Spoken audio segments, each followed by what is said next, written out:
Bonjour, rebonjour. Bon, ce matin, j'ai fait du teasing en pensant pouvoir filmer quelques séances du salon du printemps du Clean Language. Bon, le temps, le fait que beaucoup de personnes n'aient pas signé leur droit, enfin, laissé tomber leur droit à l'image, a empêché que je filme les personnes. Donc, je laisserai une petite vidéo d'une des sessions. Et voilà.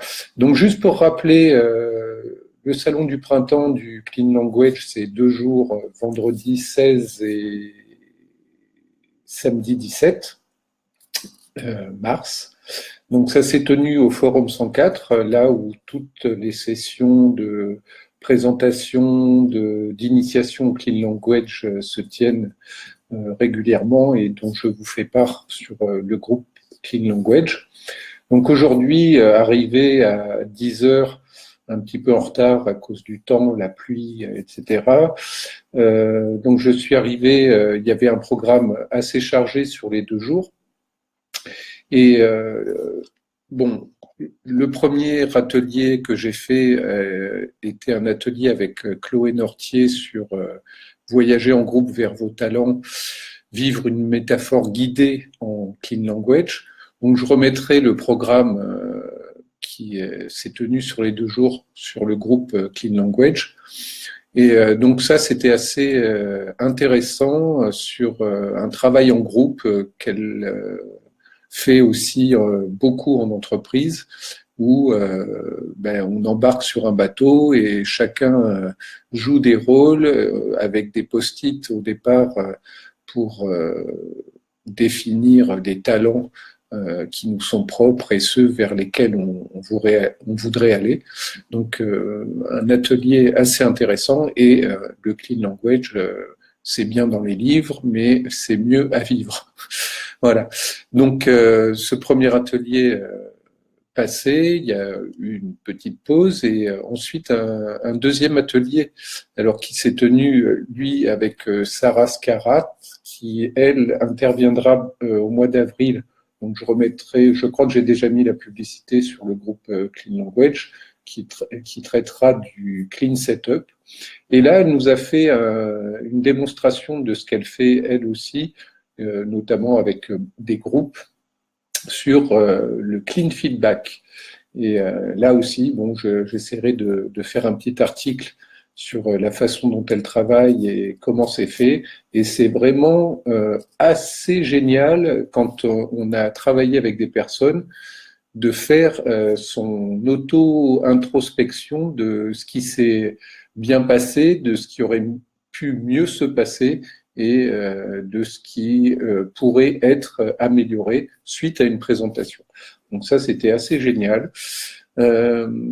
Après, le déjeuner à midi et ensuite l'après-midi, à nouveau des ateliers où là, le premier atelier de l'après-midi, ça a été un atelier qui a été réalisé par Laure Dutu sur comment partager une vision dans une équipe pluridisciplinaire, donc via les métaphores, via des cartes sur le sol. Donc là, j'ai fait une petite vidéo. Bon, on voit pas grand-chose et on n'entend pas grand-chose, mais ça donne un peu le cadre dans lequel ça se déroule. À nouveau, une petite pause et le dernier atelier, donc là, qui était assez étonnant, qui s'appelle Clean World Café, donc qui a été testé dans des entreprises et qui nous a été présenté par Mohamed Awisha. Et la question de départ, c'était comment pouvons-nous mieux gérer la promotion des talents du clean. Donc, ce qu'il y a d'assez intéressant, c'est qu'il y avait plein de spécialistes de la question qui posent beaucoup de questions en session clean. Et ce qui a été le résultat de ce Clean World Café, ça a été que la plupart des gens n'ont pas répondu à la question initiale, comment pouvons-nous gérer la promotion des talents du clean. Donc, bon, c'est toujours très drôle de voir comment les choses dérivent. Et ce système, alors je vais essayer de demander la présentation à Mohamed parce que c'était assez génial sur différentes personnes autour de différentes tables qui répondent à une question, qui utilisent des cartes pour représenter ce qu'elles veulent présenter comme métaphore répondant à la question initiale, et avec des sortes d'agrégations comme ça pour arriver à une métaphore finale de l'ensemble des métaphores des différents groupes. Voilà, donc ça c'était vraiment, je dirais, un peu innovant par rapport au standard de ce qu'on trouve. Bon, le problème c'est qu'il y a 2 ateliers, enfin il y a 8 ateliers par jour, il faut choisir. Donc, il y a des ateliers sur le coaching individuel collectif, il y a du coaching de vie, de la psychothérapie, il y avait des ateliers sur les traumas, les enfants, etc.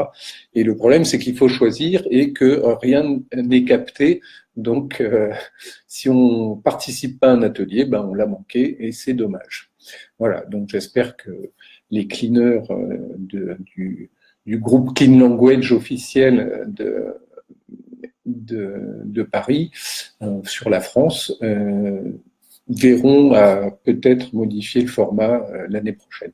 Voilà, c'était le petit retour que je voulais vous faire. Je vais essayer de récupérer des docs, notamment la présentation de Mohamed, parce que c'était assez bluffant. Et puis, je vous dis à bientôt pour peut-être un autre live, une autre fois.